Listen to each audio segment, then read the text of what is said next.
Hey folks, this is Rainer here from Trading with Rainer. So welcome to my weekly analysis for the 2nd of June 2013, and hope you guys are enjoying an excellent weekend with awesome weather, good food and great family around you guys. With that, let's get back to trading. Okay, the first pair I'll be looking at is none other than the dollar yen. So this is the weekly chart, and as you can see, price is still, well, we had a bearish closed last week, and if you notice that it is the second time we closed down for the week in a long time, right? See, when was the last time that dollar yen actually closed down bearishly twice in a week? I think he has to go back as far as, I would say, August 2012, and now fast forward many months later, price did close down bearish twice in a row. So okay, let me highlight to you, right? Twice in a row it closed down bearish. The last time round is just one time, one time, one time, one time. Okay, this is also closed down bearish twice in a row, right? But it's still showing a lot of strength, as you can see the long tail wick down here. And before that, next time round will be here, where it closed bearish twice in a row. So what does this mean? I don't know, it could mean that the trend is actually weakening, price is exhausted, and it definitely needs some correction along the way.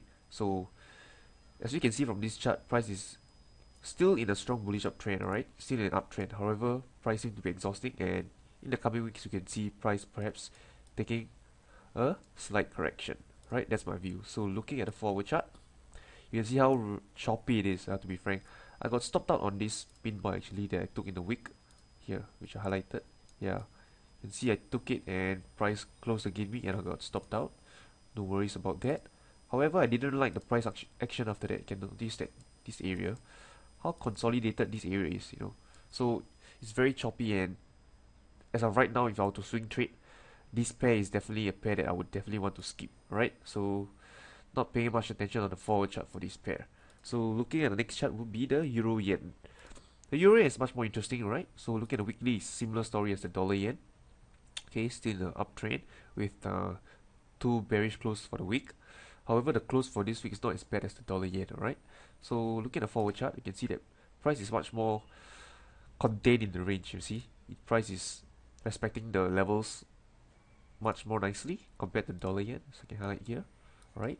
So with that, we've identified our range, our highs and our lows, and let's look at the 1 hour chart, see if you can find any potential setups. So look at the 1 hour chart, okay? I'm sure most of you can identify many setups that have occurred, okay?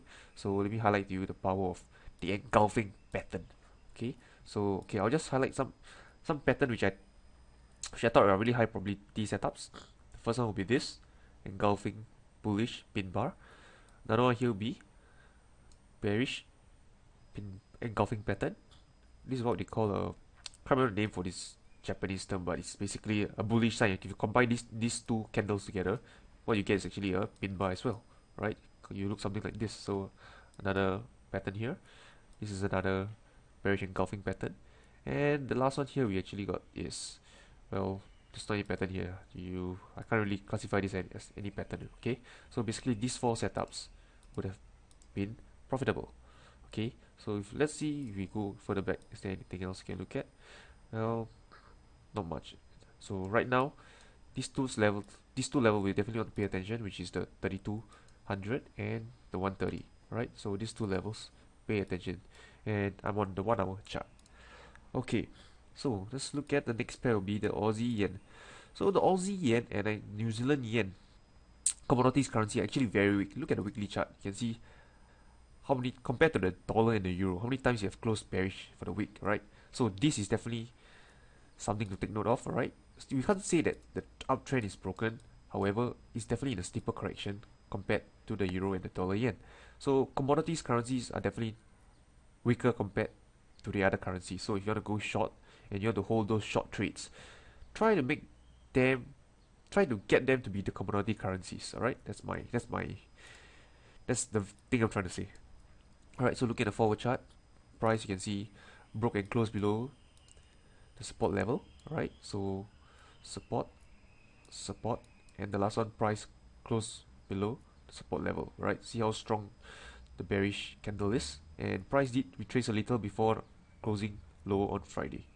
Okay, so my view on this Aussie yen is actually still bearish, and try to look for some short opportunities while you guys can.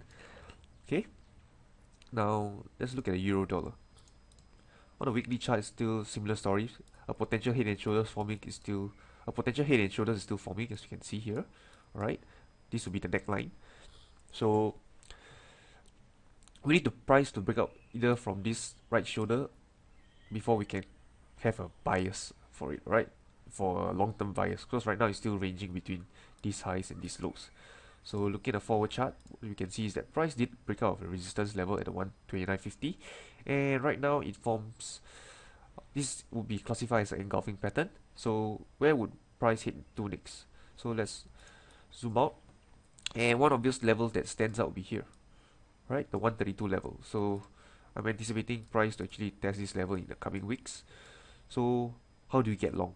So one possible way could be price come back to retest this 129.50 level.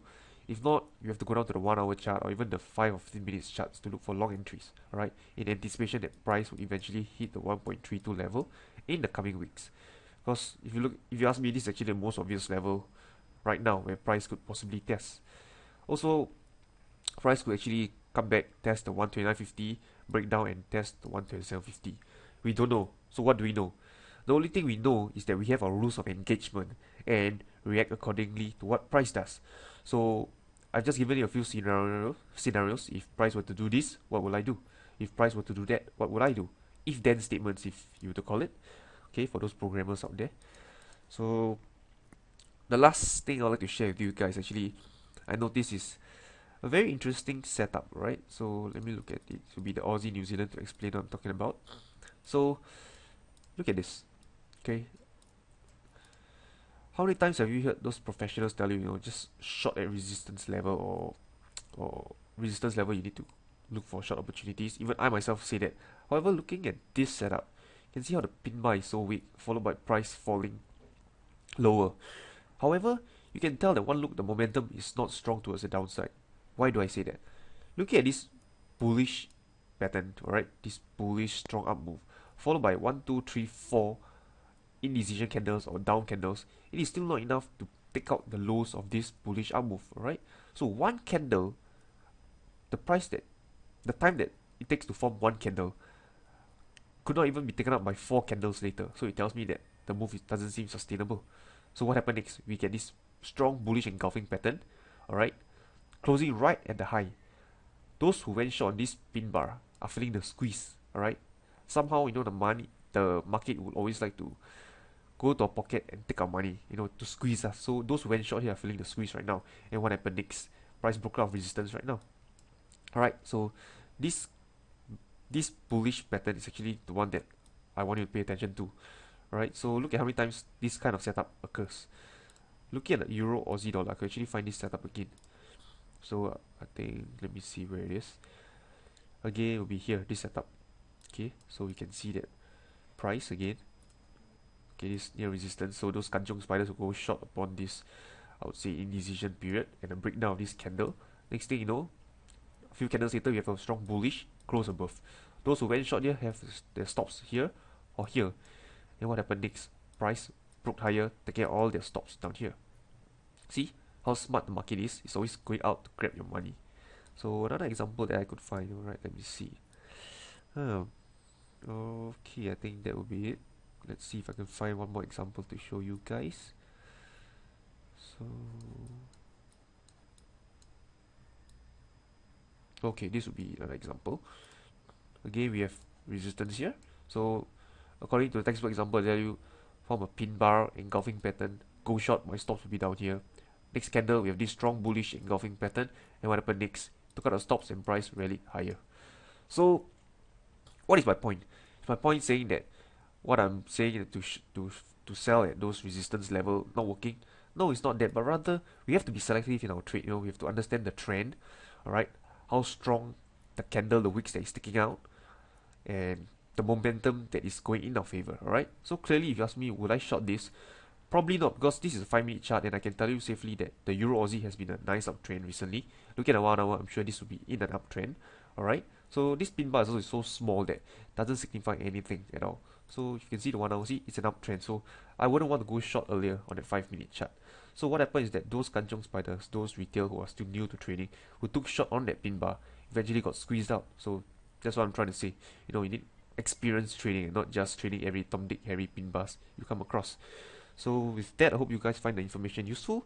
And remember, you never trade alone when you're trading with Rainer. Thank you.